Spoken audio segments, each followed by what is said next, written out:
Morning, Abotai, Chodesh Tov, Chanukah Sameach. Maran Zichron Livracha, in his Drashot Ma'od Yisrael, asks a very interesting question.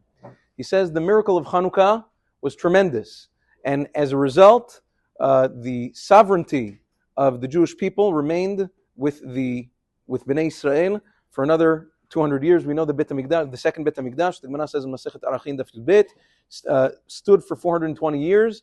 The miracle of Chanukah happened almost midway, about 200 years into the Bayit Sheni, and as a result, they were able to keep control of the kingdom of Am Yisrael, plus keep on doing the Avodah of Beit HaMikdash until it was eventually destroyed approximately 200 years later, which is a tremendous nis. But eventually, the Beit HaMikdash was destroyed.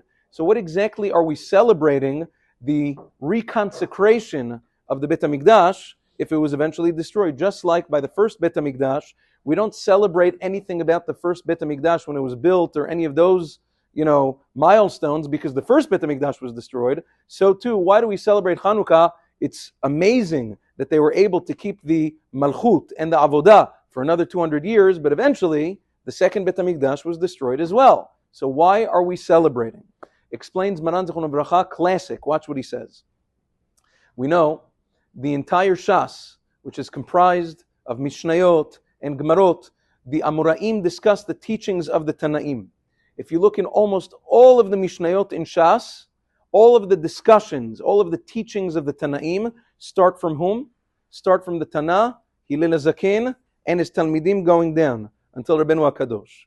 Hillel HaZaken, when was he Nasi? Hillel HaZaken, the Gemara says, was Nasi 100 years before the Churban Bayit Sheni. Which means, if you think about it for a second, we don't find any teachings from besides for Pirkei Avot a little bit here and there, but heavy teachings of the Shas, we don't find from Tanaim earlier than Hillel HaZaken. And therefore, if the Hashmonaim would not have been victorious in a miraculous fashion against the Yevanim, not only would we have lost the Malchut, not only would we have lost the Beit HaMikdash, we also would have lost all of the Torah Shebe'al Peh, because Hillel wouldn't have been there. All of the teachings of the Mishnayot and the Gemarot, all of that would have been lost as well. Turns out, says Maran Zichron Livracha, that Chanukah is a celebration of Torah Shebe'al Peh. Without it, everything would have been lost, and all of the teachings that kept Am Yisrael alive for thousands of years in the Galut, we wouldn't have had that. Torah Shebichtav we still would have had, but the Torah Shebe'al Peh, the way we have it today, that would have been lost. And that truly is the celebration of Chanukah as we know it today. Have a wonderful day and Chodesh Tov.